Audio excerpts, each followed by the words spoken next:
Fatalo fatu ila ufafong anga Samoa nei fo e so fo malo le soifua. Le tautua fai pea lau Samoa Entertainment TV mai Samoa ai usi mai al fafonga fa opoponga wana tamua ile nei aso. I tala Tuli loa lo vi i ele fionga le pale mea fia me na o mi mata afa. Le va ai mamao ma le amata mea le fono fa atonu o mlai va lele. I le tapenanga o faya nei tono 5 masina a ulumana italinga malo tele ya o kitopa. I le whaasengaina lea o le vaenga whaapitol mlai wa lele au tui whaleolo. E tuta iai wa lele pe paka ai foi. Mala waiuta utu ai le suau umwhaatino ai na ngāru inga tā pena. Mo le saonga le mua le isia na malanga. O le vaenga o le mlai wa lele po le airport apron. E tatawana whaamano si ai lava le ato toa o mo li o masini po ta avale whewa i atu iai. A wai tele ina whaonga whaatusa i le tu o le malai. E tūlau ele ma se se ea ne ai waa. O le runway o taxiway. E mawalunga le talitununga le fionga le palemia. E peo na yesa anua e mawhai fo e si o tātou ta mai atunu o na whaatino me te tele whaapenei. E ala i le 5 whaatasi se mea waloto iai. Ma i o tātou whaia se ngā ruenga mo se lumana i mautinoa o Samoa ma le Pasifika. Le saunoanga le fionga le palemia e pāti pati ai le amatanga o ngā ruenga le mlai wa lele i whaleolo. I le vai aso toluai. O se tasi leo la sanga o whaamanuianga tau pisinisi i Samoa.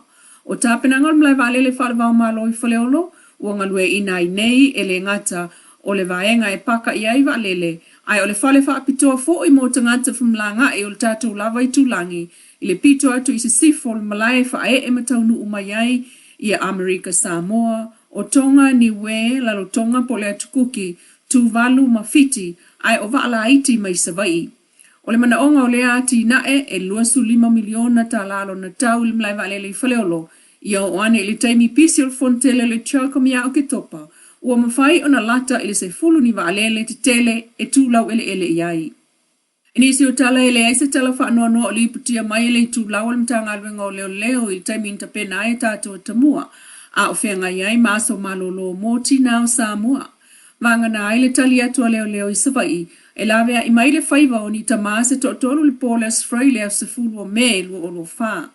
I le tūlau leo o se tala fia le taunu unga manuia o le ngā ruenga lavea ai na tali atu iai le ngā taifale le nu o whanga i sa la whai. O tautai au fia ilu telu le autili o sale la valu, Sio Paulo o fusi ma se tema fili o vai a whaimsai pipi. Na pele afi o le va amato ali ai ngā taiane o whanga, na vala au leo sa la whai ma tali atu iai le vaa whaaola whaapitoa mo ngā ruenga vsosoani whaapea. Whaafta iai al mta ngā ruenga o leo ila tau umana langolangoane le ngā ruenga vsosoani, male misiono le au nātu, mo le saonga le mua tangata Samoa i le Sami, male lau ele. Le si tala Tuli loa e se fulu whaafe tangata Samoa lea na whaana naui i Samoa, o lo nofo maua nei Amelika Samoa, talu mai whaamaunga le tolu tau sanga utuanai. O le se fulu whaafe whaase lau sifunu ono tangata Samoa na soifua nei Samoa.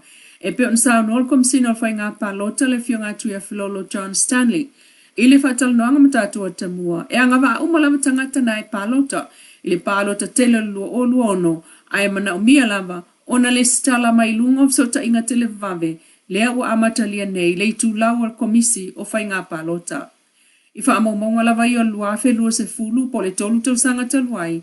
Sa maua nei e tusa o le fast fulu i vafe. Fitu se lau se fulu tangata o lo nofo mau i tutuila mamanua o tangata e yeiso o tanga Samoa.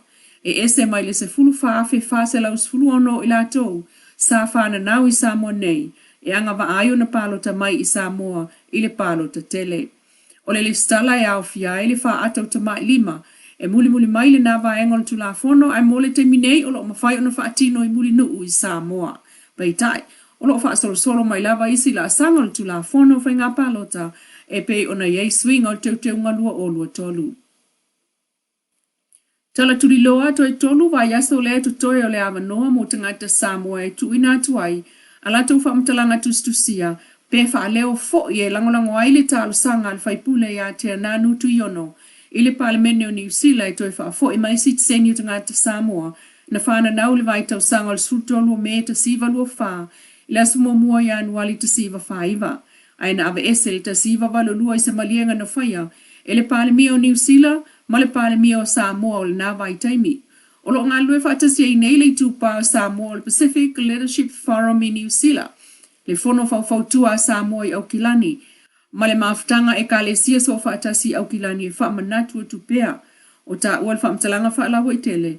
O le manu manunga, ona wale o toi umi se taimi o lo tu ina mai mo finangalo whaalia, written or oral submissions, e tātou te langolango inai, le nei pili tau whaofi.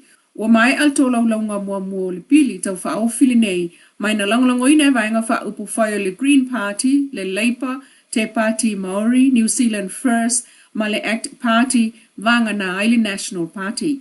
O whailo mai fo le sunga te le ai Edwin Puni, e ma whaiona fso ta iane pe a mo mia se fso sani mol wha ama popoina o finangalo wha alia. Ina ia mautinoa, e tau nuu ila soa komiti al Parliament o New Zealand, the Governance and Administration Committee, a ele i tāpunia ile aso tolu tasi o le masinal nei o me.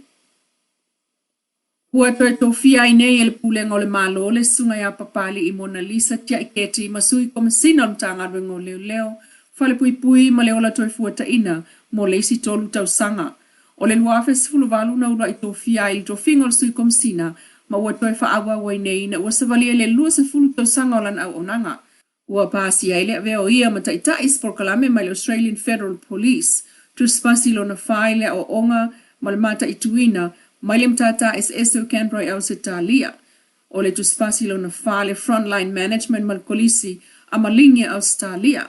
O le Bachelor of Social Science mai le University of Waikato i New Zealand. The Bachelor of Law and Professional Diploma in Legal Practice mai le University Pacifica i Saute, whaatasiai mai le Masters in Transnational Crime Unit mai le University of Wollongong i Ausitalia.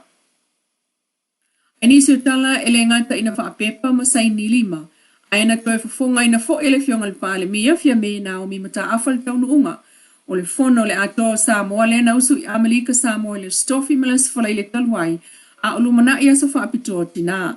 Ile langlangoina lea e lona tunu, o mata upo sa talanoa ina ile fono. E au fia ile ngā luenga whai whaatasi, mo le tāpenanga ia lava tau mafa. Ia si tia le tūlanga tau soifua maloloina, o ati na e tau tamawa inga, o ta alonga, ma le loa loa o ati na e awal soifua manuia o tangata umai Samoa-Leilua.